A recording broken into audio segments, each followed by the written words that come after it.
Da mesma maneira que da outra vez, eu vou apresentar, e aí vocês ficam à vontade para se manifestar, para questionar, para perguntar. Eu falei que a Adri tinha caído, mas acho que ela tá aí, né? Adri também, fica à vontade para se manifestar, para...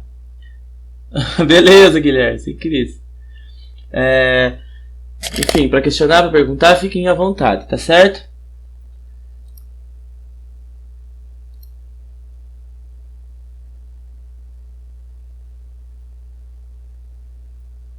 Só um minutinho que eu já apresento aqui, só um pouquinho.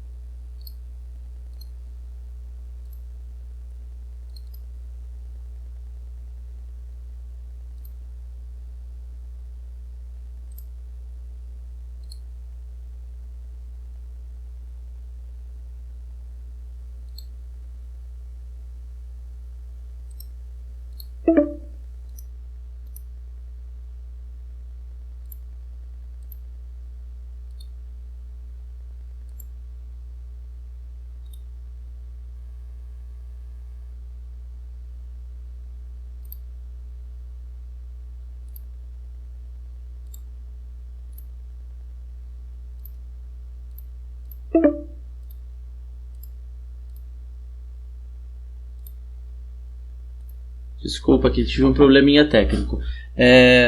Vocês estão conseguindo ver a apresentação? Acredito que sim, né? Sim. Então tá. Eu vou fazendo a leitura e vocês fiquem à vontade para interromper, para perguntar, como a gente fez da outra vez, tá? Caso dê aquele probleminha de acabar o tempo, a hora que aparecer a mensagem eu crio outra sala e coloco aqui no chat e a gente já muda. Beleza? Mas vamos fazer bem rapidinho, quem sabe não seja necessário. Eu vou fazendo a leitura, mas caso alguém queira ler também, pode ficar à vontade, tá bom? Então, o tema de hoje é o vestuário e as guias, né? E vamos começar pelo vestuário, pela vestimenta. Por que usamos branco? Dentre os princípios da Umbanda, um dos elementos de grande significância e fundamento é o uso da vestimenta branca. Em 16 de novembro de 1908, data da anunciação da Umbanda no plano físico, e também ocasião em que foi fundado o primeiro templo de Umbanda, Tenda Espírita Nossa Senhora da Piedade, o espírito caboclo das Sete Encruzilhadas, entidade anunciadora da nova religião, ao fixar as bases e diretrizes do segmento religioso, expôs, dentre outras coisas, que todos os sacerdotes, médiuns, utilizariam roupas brancas. Mas por quê? Teria sido uma orientação aleatória ou reflexo do profundo conhecimento místico, científico e religioso da cor branca. No decorrer de toda a história da humanidade, a cor branca aparece como um dos maiores símbolos da unidade e fraternidade já utilizados. Nas antigas ordens religiosas do continente asiático, encontramos a citada cor como representação de elevada sabedoria e alto grau de espiritualidade superior. As ordens iniciáticas utilizavam insígnias da cor branca. Os brahmanes tinham como símbolo o branco, que se exteriorizava em seus vestuários e estandartes. Os antigos druidas tinham na cor branca um dos seus principais elos do material para o espiritual, do tangível para o intangível. Os magos brancos da antiga Índia eram assim chamados porque utilizavam a magia para fins positivos, e também porque suas vestes sacerdotais eram constituídas de túnicas e capuzes brancos. O próprio Cristo Jesus, ao tempo de sua missão terrena, utilizava túnicas de tecido branco nas peregrinações e pregações que fazia. Bem, primeiro eu queria falar ali sobre esse marco histórico da fundação da Umbanda. Eu não sei se vocês já ouviram falar, né, que em 1908, então, o Pai Zélio teria fundado a Umbanda, né? Eu vou só fazer um adendo aqui. Isso já estava no texto e tal, e realmente há uma instituição, uma instituição do branco nessa época, né? Se vocês forem procurar, tem vídeos da casa do Pai Zélio, Mas é sempre importante a gente lembrar que essa fundação da Umbanda, ela é uma questão mais formal, né? Porque o ritual em si, a prática ritualística da mistura do candomblé com a cultura indígena, nos modos muito parecidos com o que a Umbanda vai apresentar, isso já aparecia antes, né? Aparecia lá na Macumba Carioca, aparece no candomblé de caboclo no interior da Bahia. E então a gente tem que ter, lógico que Pai Zélio tem um papel fundamental, lógico que Pai Zélio vai instituir essa religião, e a partir disso isso vai ter um marco legal, né? Mas a gente tem que também ter um pouquinho de senso crítico ali e entender que ele não começou do zero, né? E aí, como a gente viu ali, eu acredito que provavelmente o branco já era utilizado, principalmente porque o Pai Zélio, ele tem uma formação espírita, né? A Umbanda que ele inicia é chamada Umbanda Espírita, que vai se desenvolver em São Paulo. E aí, por isso, eu acredito que deva ter puxado o branco do Espiritismo. Eu não tenho certeza, mas eu acredito que eles usam branco lá também. Talvez eu esteja enganado, enfim. Mas, inclusive, sei que o ritual espírita muitas vezes é chamado de mesa branca, né? E aí eu acredito que, de certa maneira, Pai Zélio vai importar um pouco desse uso do branco. Adri, quer falar alguma coisa? Eu até acredito assim que a roupa do começo venha a ser branca, porque bem no começo não se tinha também poder aquisitivo para comprar muita coisa, né? Naquele tempo o tecido era aquele algodão cru. Então, se você prestar bem atenção na roupa, se você olhar nos vídeos, você vai ver que aquele tecido mais inferior. Então, acho que por isso que era deixado para fazer também a roupa naquele estilo. Porque daí seria, né, mais fácil de branquear, de clarear, eles faziam essa limpeza no pano. Porque era o que eles tinham também no momento, né, da fundação do terreiro, até por conta de questão financeira, eu acredito. Eu não tinha pensado nessa hipótese, mas eu acredito que você deve ter razão, né? Porque há notícias de que tingimento de roupa era caríssimo antes do século XX, né? Inclusive tem uma história curiosa que não cabe aqui, mas que até o início do século XX, rosa era a cor de menino e azul cor de menina, justamente pelo como era caro tingir roupa. Se tingia de vermelho, para os meninos virava rosa porque fazia tons pastéis. Mas enfim, não vou para esse lado. Eu vou continuar aqui. Se alguém tiver alguma pergunta, fica à vontade. Nas guerras, quando os adversários oprimidos pelo cansaço e perdas humanas se despojam de comportamentos irracionais e manifestam sincera intenção de encerrarem a contenda, o que fazem? Desfraldavam bandeiras brancas. O que fazer então do vestuário dos profissionais? O que falar então do vestuário dos profissionais de diversas áreas de saúde, médicos, enfermeiros, dentistas, etc. Todos se utilizavam de roupas brancas em suas atividades. Por quê? Porque a roupa branca transmite a sensação de assépsia, calma, paz espiritual, serenidade, outros valores de elevada estirpe. Se não bastasse tudo o que foi dito até agora, vamos encontrar a razão científica do uso da cor branca na Umbanda através das pesquisas de Isaac Newton. Esse grande cientista do século XVII provou que a cor branca contém dentro de si todas as demais cores existentes. Portanto, o branco tem suas razões de ser na Umbanda, pois temos que lembrar que a religião que abraçamos é capitaneada pelos orixás, sendo que Oxalá, que tem a cor branca como representação, supervisiona os orixás restantes. Assim como a cor branca contém dentro de si todas as demais cores, e radiação de Oxalá contém dentro de sua estrutura cósmica astral todas as demais irradiações. A implantação desta cor na nossa religião não foi fruto da opção aleatória, mas sim pautada em seguro e inequívoco conhecimento de quem teve a missão de anunciar a Umbanda. Salve o Caboclo das Sete Encruzilhadas. Então, eu acredito que esse argumento que a Adri trouxe sobre uma questão econômica deve ter realmente o peso, mas claro que a gente pensar na simbologia do branco como aquele que engloba todas as cores e, portanto, todas as vibrações, né? Já que as cores também são vibrações. Eu particularmente acho muito legal assim, pensar dessa maneira, já que basicamente a espiritualidade ela se baseia na vibração, pelo menos a nossa espiritualidade, né? A espiritualidade da Umbanda. Perguntas, questionamentos? Continuei. Vestuário, uniforme, uma necessidade. Uma das bases trazidas pelo Caboclo das Sete Encruzilhadas por ocasião da anunciação da Umbanda no plano físico, evento histórico ocorrido em 15 e 16 de novembro de 1908 em Neves, Niterói, Rio de Janeiro, é o que diz respeito à igualdade. Sabemos que na atual sociedade, com valores deturpados e invertidos, é comum as pessoas avaliarem umas às outras, não pelo grau de espiritualidade, moral, caráter e boas ações, mas sim pelo que se apresenta a nível de posses.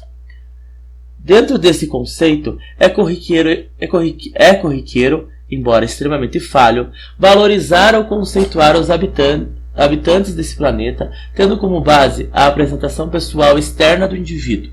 Ao invés de se atentar para a qualificação interna, prioriza-se bens materiais em detrimento das virtudes. É justamente por isso que a Umbanda adotou o vestuário uniforme, para que alguns assistentes ainda enraizados em equivocados conceitos não tenham como dar vazão a seus distorcidos juízos de valor.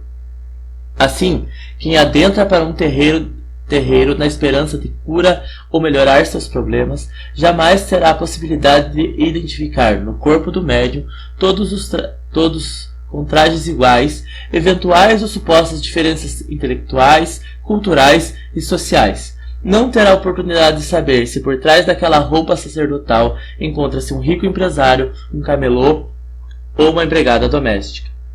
Porque há quem vincule a eficácia de um socorro espiritual tomado por parâmetro do próprio médium, através do qual a entidade se manifesta.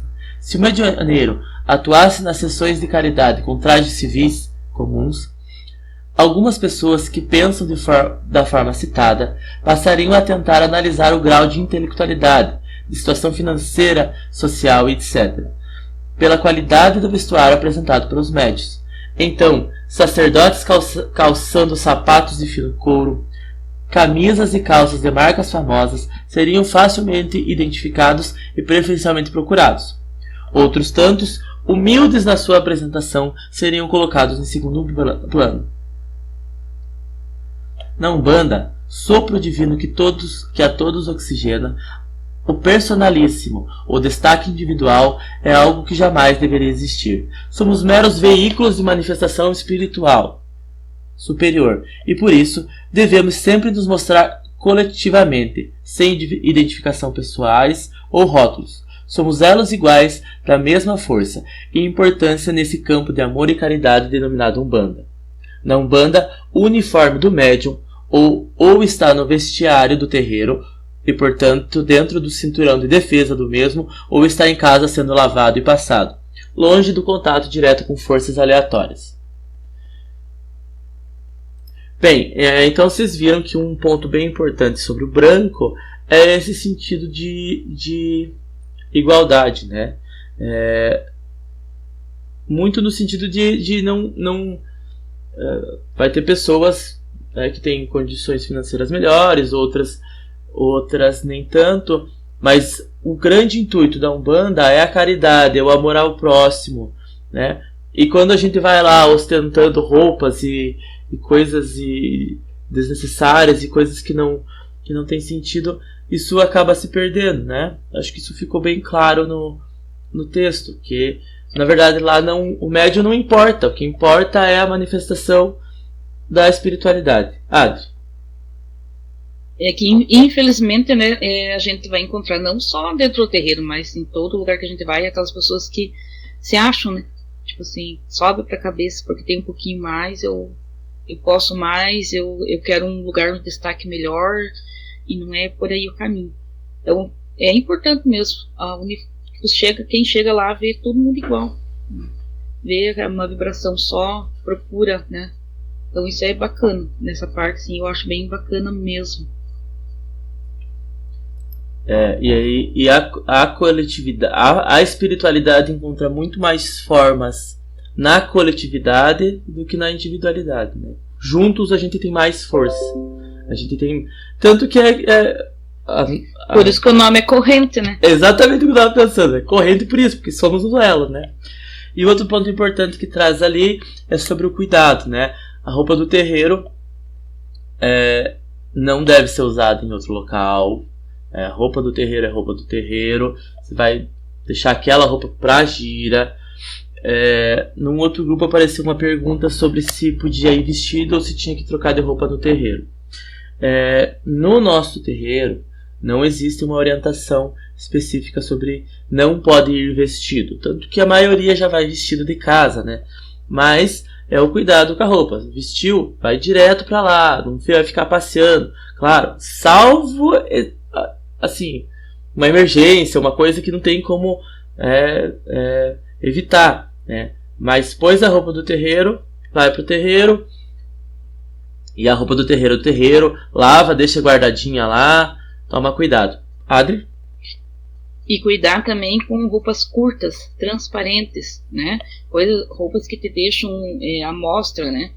Cuidar sempre que a gente está indo para um culto religioso, né? Então não ficar se expondo. Coloca uma camiseta branca, você não vai com sutiã preto por baixo para mostrar. Né? Procurar não usar decote, né? Manguinha. Vai com uma calça que não fique transparente, porque se precisar tirar tua saia, alguma entidade vai querer tirar, você não vai querer ficar, né, mostrando tuas partes íntimas, né? Vai com uma calça branca que não mostre nada, né? Ter esse cuidado também, para não, de repente, não chegar lá se expondo demais. Sim. Uma vez eu ouvi uma frase, eu não lembro exatamente de quem, enfim, uma frase que diz assim: nós na Umbanda, né, para nós na Umbanda, o nosso corpo é o nosso templo.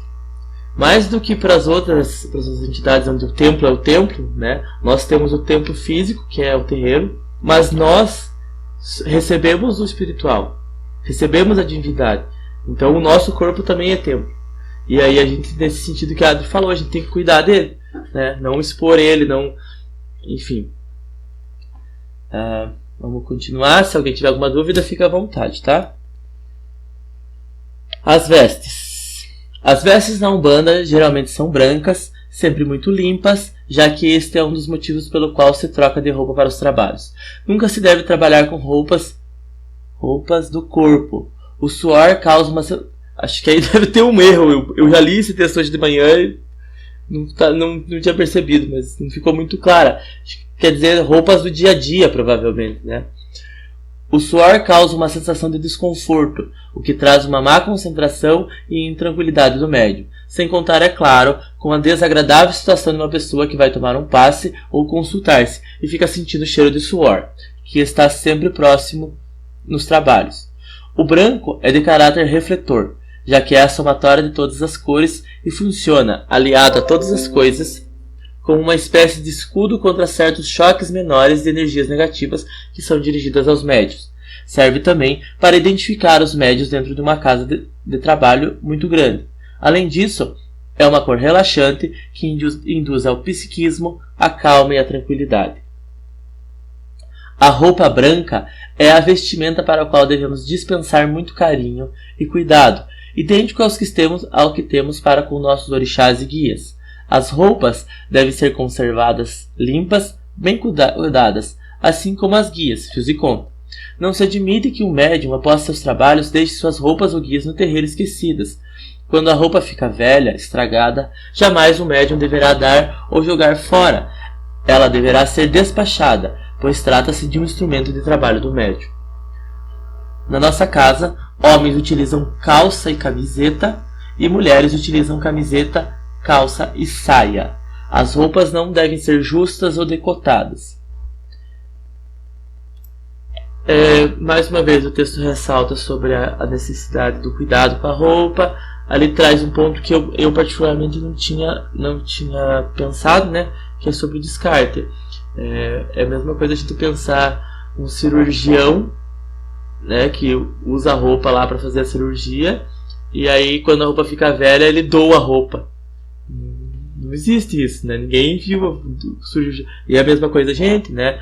É o nosso instrumento de trabalho, ali está impregnado com as energias, né? Então, rasgou pela 10ª vez, não tem mais conserto, né? É o caso das minhas, eu uso até. Então você não vai doar aquela calça, né? Você vai dar a destinação, não vai mais dar para ninguém, né? Ali tinha uma outra parte no texto, eu troquei, né, sobre a especificação. Então, homens usam calça e camiseta, da mesma maneira que a Adri falou, tomar cuidado para, né, não aparecer roupas íntimas, né, mesmo nos homens. As mulheres, eu coloquei ali que por baixo da saia vai calça. Eu não quero aí me manifestar, acho que as mulheres têm que falar e tal, mas a Adri já falou que tem que usar uma coisa por baixo. De repente eu acho que pode até ser uma bermuda até o joelho no verão, assim, uma coisa que não fique muito, né, até o joelho eu acho que não tem problema, né, mas até porque eu acho que vocês passam muito calor, né. Sim, muito calor, e também dá pra quando ir na malharia e pedir pra fazer calça com tecido Adidas branco, que daí ele não fica transparente, porque essas leggings brancas ficam extremamente transparentes. Daí o tecido Adidas ele não é assim tão calorento. Até a calça que eu uso é de tecido Adidas. Pode falar, Amanda. Pessoal, eu tenho uma dúvida. Quando eu entrei no terreiro, eu nem me lembro quando que foi, mas quando eu entrei foi cobrado bastante sim usar a calça branca por baixo, né? Daí quando eu entrei eu não tinha. E eu sei, quando eu ia nas lojas eu não achava também do meu tamanho, né? Mas agora eu achei. Só que daí eu vejo muita gente indo sem a calça branca, vai com calça colorida. Então eu não sei, tenho essa dúvida porque foi muito cobrado pra gente que tá iniciando, e de branco, só que tem muita gente que vai com calça colorida por baixo. Dessa seria a minha dúvida. Amanda, você tem toda razão, né? Eu acho que nem combina a pessoa estar com uma calça colorida por baixo da saia, né? Fica, enfim. Mas quando acontecer isso, como se trata de uma questão das mulheres, você pode pedir para uma das mães pequenas falar. Eu, por exemplo, ficaria um pouco incomodado de falar uma coisa assim, né? Outros assuntos pode falar para mim também, mas esse tipo de, quando é vestimenta das mulheres, é melhor que procure uma mãe pequena para falar na hora, né? Mas de qualquer maneira eu vou conversar com o pai Johnny e vou falar para ele pra gente colocar um recadinho no grupo. Mas você tá coberto de razão, se é para um é para todos, né? Inclusive é por isso que é o princípio da igualdade. Sim, na verdade é só uma dúvida, sabe? Eu não quis caguetar ninguém, não. Até porque eu acho assim, talvez, por exemplo, gira de malandro, nós mulheres, assim, eu acho legal uma calça vermelha, sabe? A gente usa a pantalona, que é mais larga, né? Daí já seria melhor. Eu gosto de usar particularmente, assim, quando vem marinheiro também, já peguei azul, mas daí não sei se seria cabível, né? Pra situação, ou só o branco mesmo, né? Na verdade, muitos usam no começo, né, outras cores, mas eu acho que não, de falta de tipo assim, de comunicação, falta de estar pegando no pé mesmo. Na verdade, seria o ideal mesmo ir sempre de calça branca, sempre de cores claras, né, pra gira, de preferência, né. As primeiras vezes que eu comecei a ir, eu ia sempre de calça leg preta. Daí eu consegui uma calça que não era transparente, porque eu tinha uma leg branca que parecia tudo. Eu comprei uma calça de Adidas, mandei fazer de tecido Adidas, mas a orientação é que se use o branco mesmo, por baixo. Larissa, já deixa você falar, tá? Eu acho que são duas questões aí, né? A primeira é com relação à gira de caboclo, né? A gira de caboclo é branco, né? Não tem, é branco. É branco. Agora, gira da esquerda, gira de baiano, pode-se usar outras cores, né? Inclusive isso vai estar mais para frente no texto. Mas eu também acho que a gente tem que ter assim, um pouco de cuidado, né? Eu já sei quem é meu guia. O guia pediu, de repente pede um conselho para um guia de um médium já mais experiente. Olha, eu acho que o guia quer um investimento de tal tipo, né? Que também não adianta, gira uma vez lá, já tá igual a porta-bandeira lá, cheia de. Não é assim também, né? Mas não sendo a gira de caboclo, pode-se usar outras roupas, né? É claro que isso tem uma questão sobre roupas coloridas, que em outros terreiros, em outros centros, existe uma etapa que tem que ser cumprida até que o médium possa usar roupa de cor, né? Não há essa etapa no nosso terreiro. Então, não sendo a linha de caboclo, desde que com certa parcimônia, com a pessoa viajando na maionese, não há problema, tá? Larissa.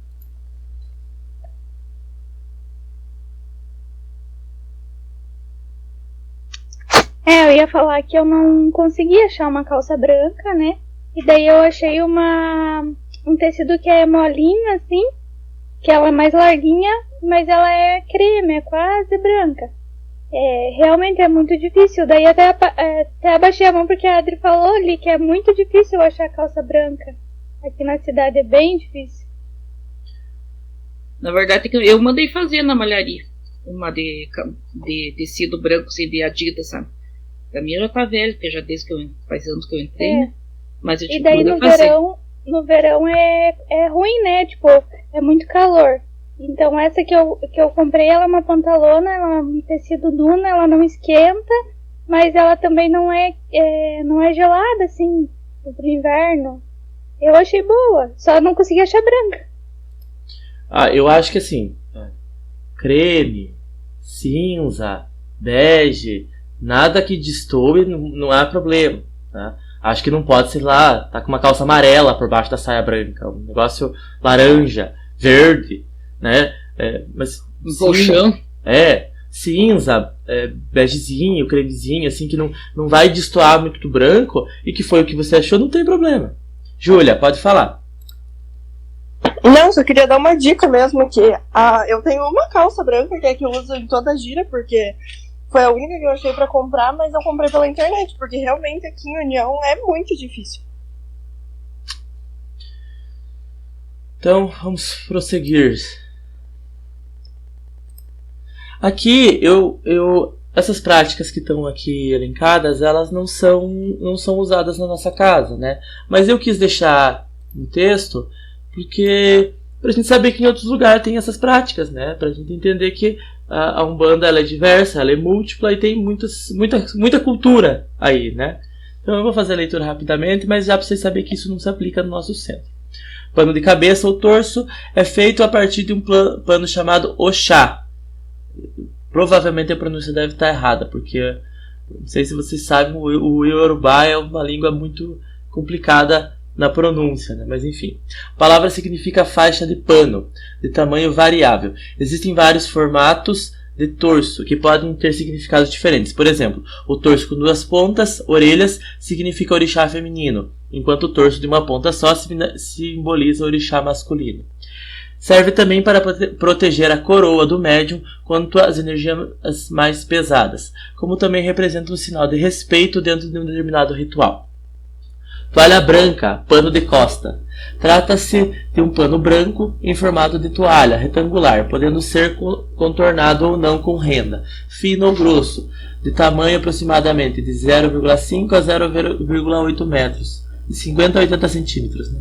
Entre outras coisas, é utilizado para cobrir a cabeça dos médios quando este incorpora o baluaê.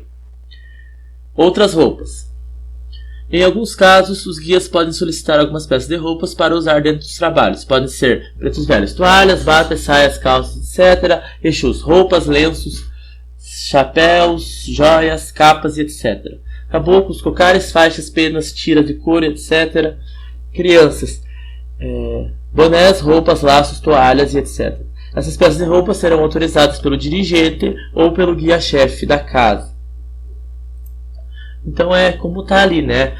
Lógico que o guia pediu lá uma coisinha lá e tal, né? Você já tá ali firme, trabalhando e tal, você não vai cada coisinha, quebrei uma unha, vou perguntar pro guia-chefe. A não ser que seja uma coisa assim muito extravagante, aí pergunta, né? Mas claro, o mais importante é a gente ter bom senso.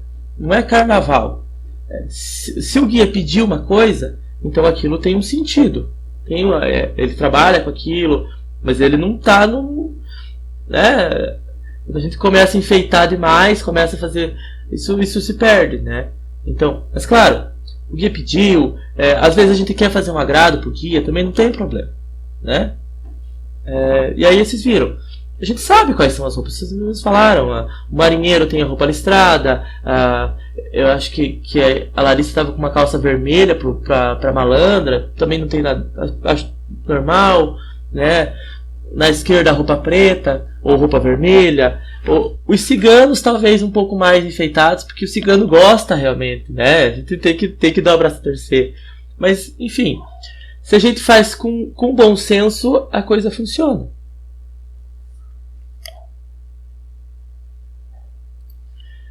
Pés descalços, vamos lá. O solo, chão, representa a morada dos ancestrais. E quando estamos descalços, tocamos com os pés no chão. Estamos tendo um contato com esses antepassados.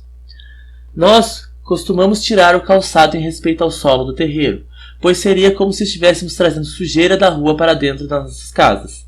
É também uma forma de representar a humildade e a simplicidade do rito da Umbanda. Além disso, nós atuamos como para-raios naturais e recebemos qualquer energia mais forte. E ao recebermos qualquer energia mais forte, automaticamente ela se dissipa no solo. É uma forma de garantir a segurança do médium para que não acumule e leve determinadas energias consigo. Em alguns terreiros é permitido usar calçados, mas calçados que são usados apenas dentro do terreiro. Cabe ressaltar que a origem desse costume nos cultos de origem africana é outra. Os pés descalços eram um símbolo da condição de escravo, de coisa, lembrando que o escravo não era considerado um cidadão. Ele estava na mesma categoria do gado bovino, por exemplo. Quando liberto, a primeira medida do negro, quando fosse possível, era comprar sapatos, símbolo de sua liberdade e, de certa forma, inclusão na sociedade formal. O significado da conquista dos sapatos era tão profundo que muitas vezes eles eram colocados em lugar de destaque na casa, para que todos vissem. Ao chegar ao terreiro, contudo, transformado magicamente em solo africano, os sapatos, símbolos para o negro de valores da sociedade branca, eram deixados do lado de fora. Eles estavam magicamente em África e não no Brasil. No solo africano dos terreiros, eles retomavam magicamente a sua condição de guerreiros, sacerdotes, príncipes, caçadores, etc. Eu particularmente achei esse trecho até bastante bonito, assim, né? Quando ele faz essa questão. Claro que algumas coisas têm que ser ponderadas. Primeiro, quando o Pai Zélio fundou a Umbanda lá, se vocês forem procurar os registros, o calçado, na Umbanda do Pai Zélio, ele faz parte da vestimenta. Então, na Umbanda, eu vou chamar de Umbanda branca, mas o nome é controverso, né? Ou na Umbanda kardecista, que é a Umbanda do Pai Zélio, inicialmente o sapato era obrigatório, né? Mas claro, como eu disse, primeiro que já existia cultos antes, né?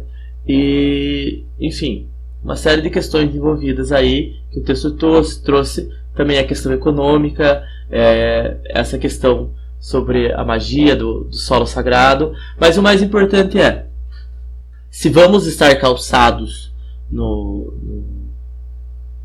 terreiro, importante que o calçado seja próprio para o terreiro, né? Eu acho que um exemplo bem interessante é a questão da pandemia, né? Que era um costume, eu vim da rua, então eu tiro o sapato e deixo na porta, não entro com o sapato da rua, e é a mesma relação, né? A gente não vai trazer a energia da rua, que é uma energia, não vou dizer suja, mas é a energia do cotidiano, do dia a dia, para dentro do terreiro. A gente tem que tentar o mais puro possível. Então, se você vai usar calçado dentro do terreiro, é um calçado só para aquilo, né? De preferência, às vezes é um pouco mais difícil, mas de preferência o branco, enfim. Alguém quiser falar alguma coisa? A questão do calçado ali, quando você fala dos negros, era tão difícil, né? Eles criavam o coitado do negro descalço, né? Dentro da senzala, ele não conhecia o sapato. Quando ele consegue ser alforriado, que ele é liberto, para ele é tão significativo o sapato, que com ele anda, tem na história que ele faz tipo um colar, ele anda pendurado do pescoço dele para mostrar que ele é liberto. Para ele o sapato é a libertação. Então ele pendura, literalmente, que nem colar, e ele anda com esse sapato pendurado, mostrando a liberdade. E para ver quanto que é significativo o sapato. Guilherme? Indo um pouco mais a fundo, né, além do sapato, né, cada casa é uma doutrina, né, suas regras, mas tem casas, principalmente a roupa branca, né, você tem que chegar no terreiro, trocar de roupa lá, nada de vir com a roupa de casa para evitar de repente trazer energia, algo do tipo, mais ou menos o que o Carlos falou sobre o calçado, né, mas tem casas que com a roupa também é dessa forma, né. Geralmente quando tem espaço no terreiro é feito assim. Na Dona Ana, quando eu participava lá, ela tinha uns quartinhos, né, com uns cabides, cada um tinha seu cabide lá. Né, mas nós não temos espaço, então não tem como aonde deixar nossas coisas. Eu ia dizer exatamente isso. O ideal talvez fosse esse, né? Você vem lá, tem um vestiário, tem vários vestiários, tem espaço para todo mundo trocar de roupa, enfim, mas infelizmente é o que a gente tem. E aí a gente tem que tomar o máximo de cuidado dentro das condições que a gente tem, né? Exato. Até questão de tempo, né? Porque hoje, tipo, tantas pessoas é corrido, tem gente que às vezes sai direto do trabalho, às vezes nem tempo tem, né? Então há essa brecha, digamos assim, né? Porque a gente sabe como que até pra gente tem dias que não é fácil chegar no horário, né? E aí você vê outra questão, né? Teoricamente você deveria deixar o dia da gira para espiritualidade, não ter atividade, tomar teu banho e ir direto pro terreiro. Mas tem gente que trabalha no sábado e vai fazer o quê? Vai deixar de trabalhar? Não dá. A gente precisa trabalhar, precisa fazer. Aí vai tomar o banho cedo, como é o que dá, mas pelo menos está fazendo, né? Vai trocar de roupa, às vezes vai trocar lá mesmo, às vezes vai trocar quando está saindo do trabalho. Mas aí a gente também tem que colocar em consideração o esforço da pessoa, né? Tinha uma pessoa há um tempo atrás já, que ela trabalhava até tarde, assim, no sábado. E aí cansou de chegar na gira 9 horas, 10 horas. Mas ela tava lá. Teve um dia que ela chegou muito tarde, assim. E aí ela chegou, foi correndo pro banheiro, trocou de roupa. E quando ela chegou no portão pra entrar, né, pra pedir autorização, a gira acabou. Sabe? E aí, mas a gente viu o esforço dela. Né? E isso é o mais importante. Eu só queria levantar mais uma curiosidade sobre essa questão também do calçado e tal, e desse vínculo com a terra, né? O texto fala sobre o descarrego e como os povos africanos lidavam com calçado e tudo mais, né? Já os povos indígenas não usavam calçado nenhum, né? Que aí tinha essa ligação com a terra. Inclusive, eu não sei se vocês sabem a origem do ditado bater as botas, mas ele tem a ver com isso. Porque na Guerra do Paraguai, o exército usou povos indígenas, né, para a linha de frente. E aí os povos indígenas sempre descalços, correndo na mata descalços, sem problema nenhum. E eles inventaram de pôr uniforme e bota. Né? E aí os indígenas não sabiam correr com a bota. E aí eles corriam com a bota e tropeçavam e eram alvejados e mortos. Então é daí que vem a expressão bater as botas. Eles batiam as botas e morriam. É muito triste, na verdade, né? Mas só para ressaltar talvez essa relação com a terra que os indígenas tinham do pé no chão, né? Do pé na terra. Antes de continuar, eu vou abrir outra sala, já porque já faz uns minutinhos que apareceu a mensagem.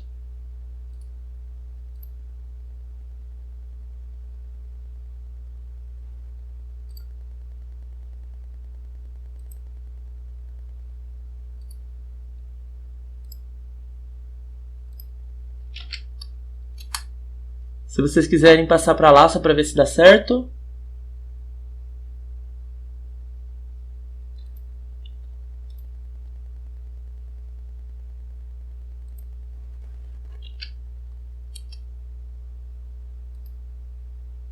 Opa, eu tenho aqui também, né?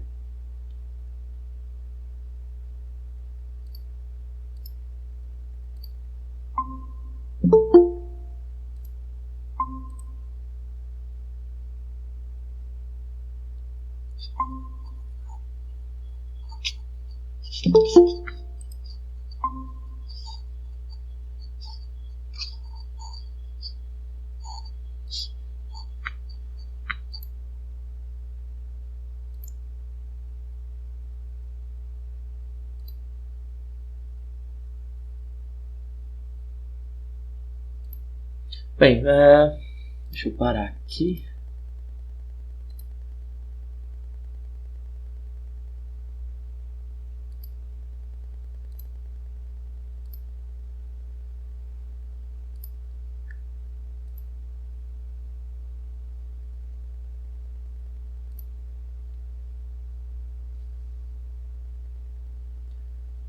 Bom, vamos continuar aqui.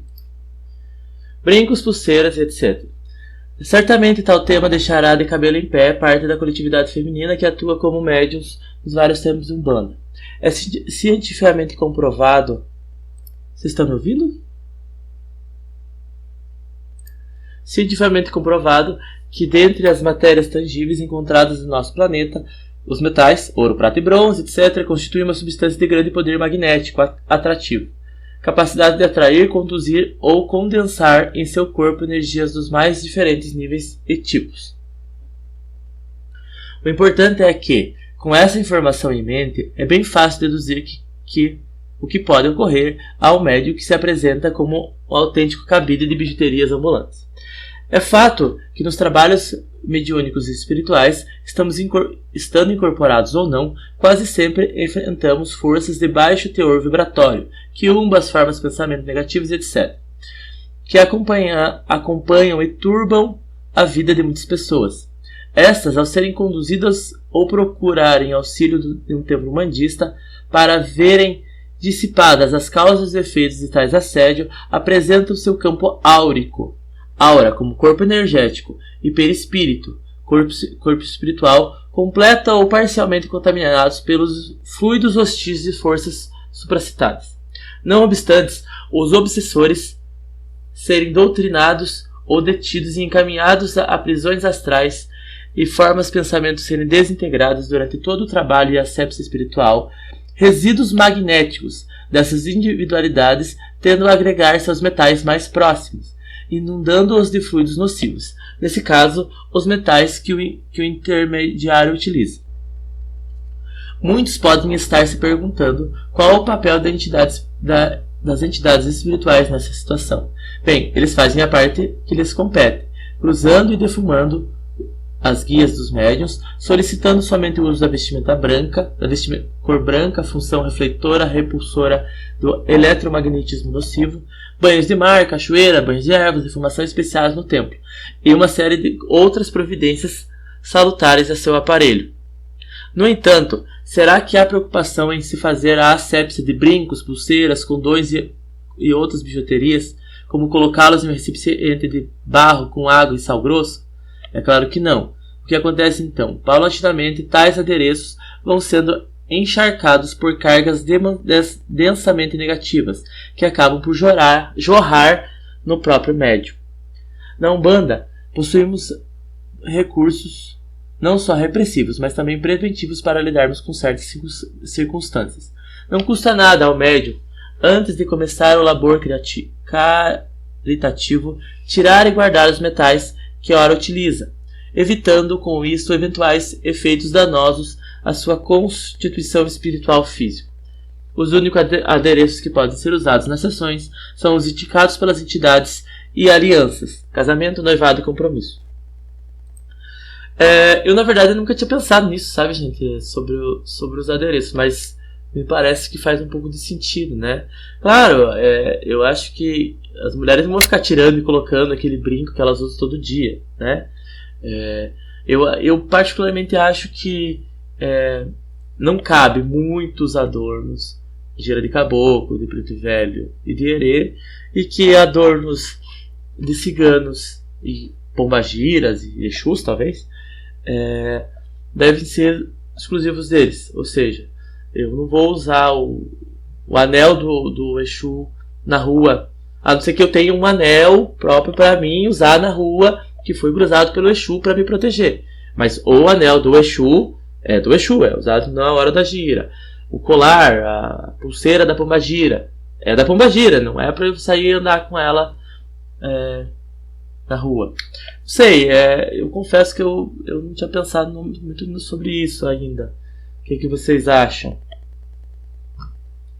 Eu acredito assim, que tudo que é da entidade deve ser usado para aquele fim, né?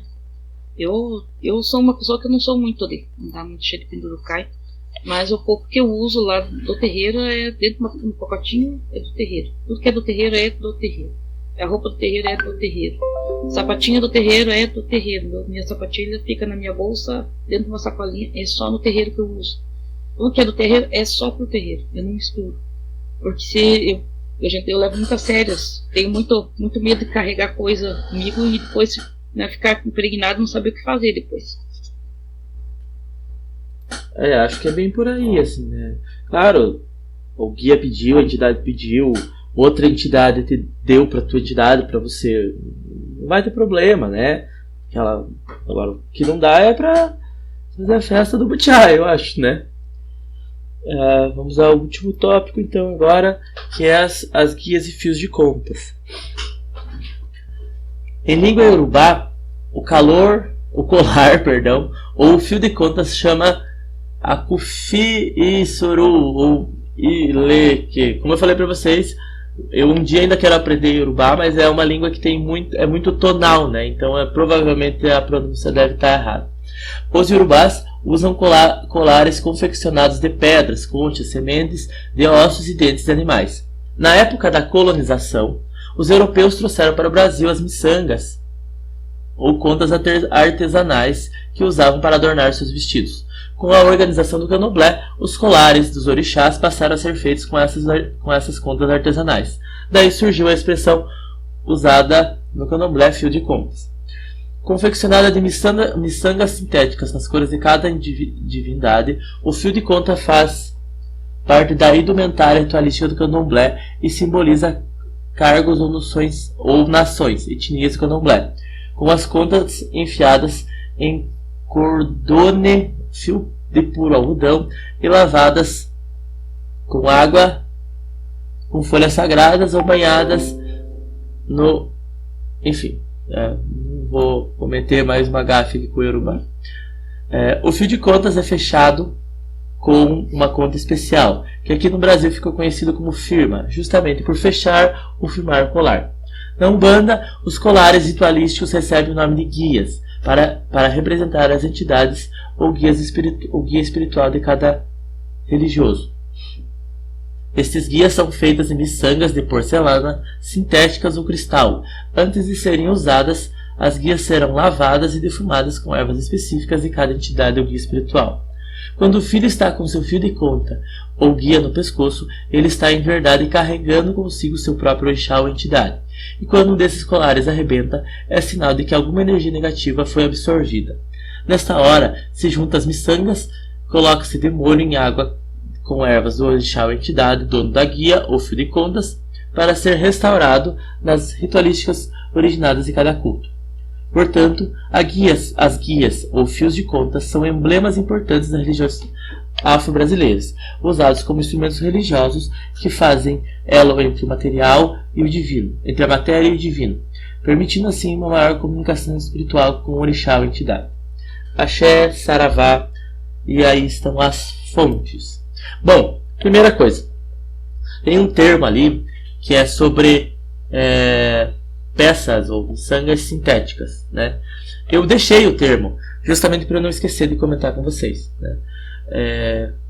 Sintético não pode, ou seja, plástico não pode. Quando eu comecei na Umbanda, na verdade quando a minha ex estava na Umbanda, começou na Umbanda, a gente achou umas guias super baratinhas assim, e aí compramos um monte e tal, ela fez um monte e aí depois a gente percebeu que era de plástico, né? Plástico não pode, porque o plástico não vibra, né? Então, não conduz energia o plástico, né? Exatamente. Ele é condutor.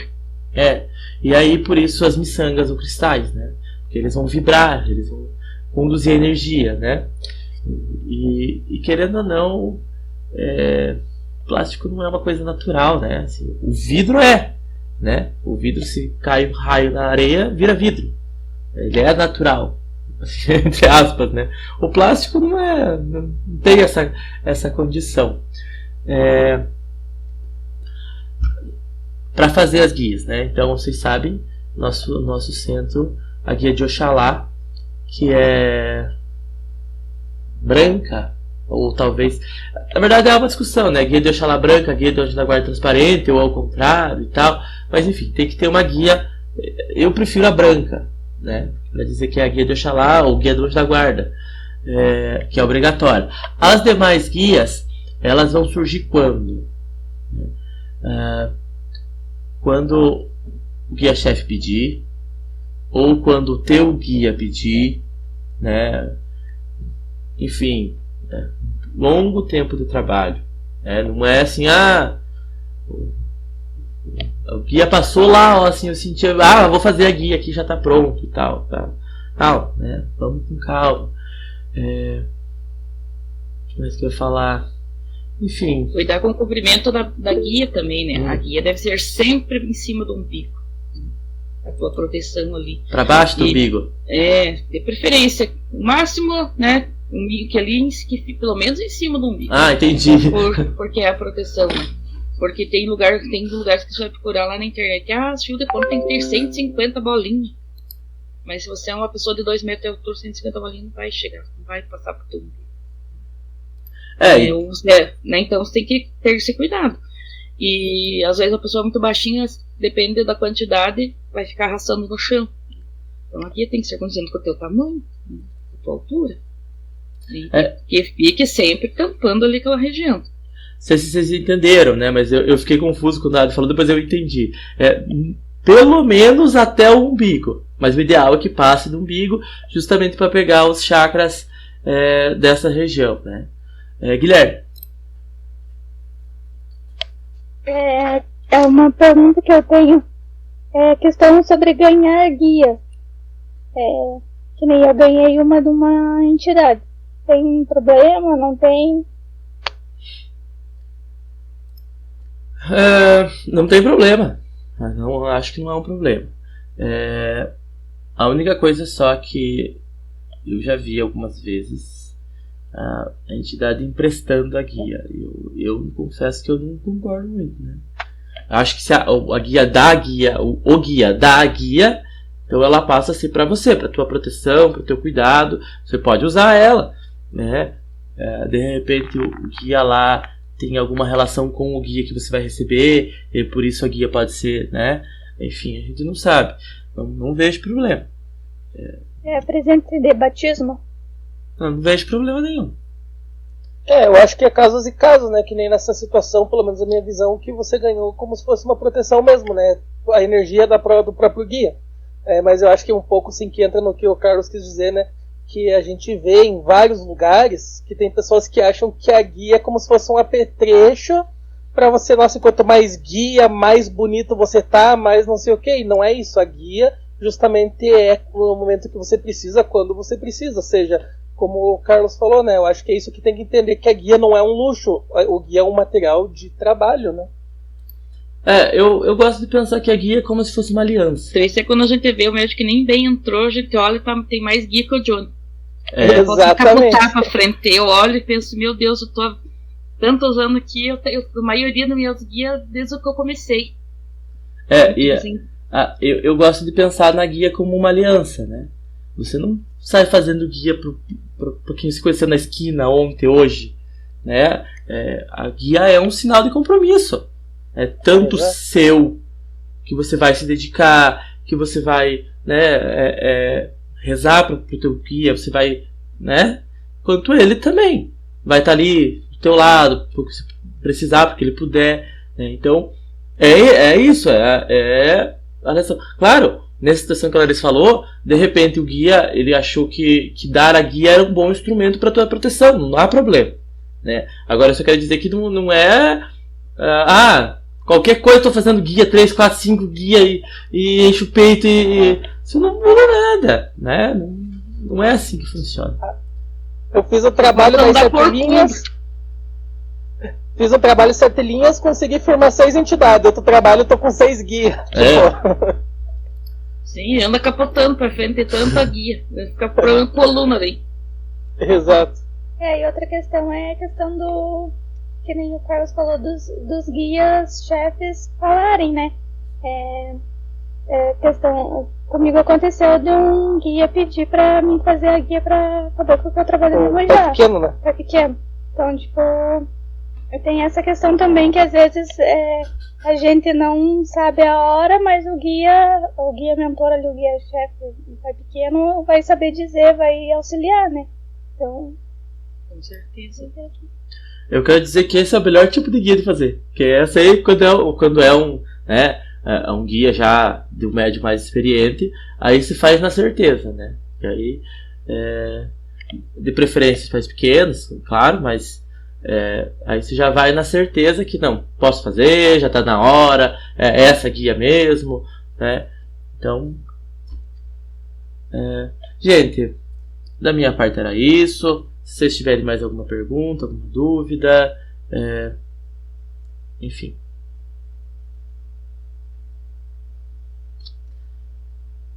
Não? Pra mim também, tudo certo. Olha, da minha parte ficou bem bom. O comecinho ali eu meio que perdi, porque que nem eu falei pro Carlos, né? Eu venho dar uma força pra Larissa com o Nenê, senão ela não consegue prestar tanta atenção.